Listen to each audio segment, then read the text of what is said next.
This is a Senninger Iwob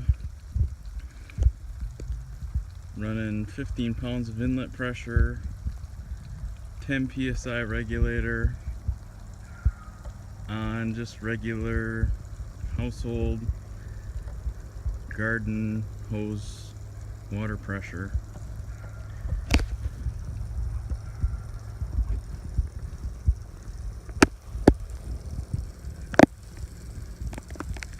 Built a pretty heavy duty stand, if you can see it through the weeds.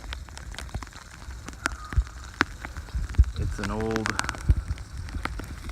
wheel hub and tire holding a 90-degree elbow, and then a 10-foot high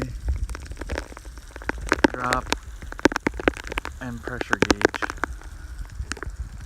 Works awesome on super low pressure. Gives about 50 foot diameter coverage. Really uniform coverage too.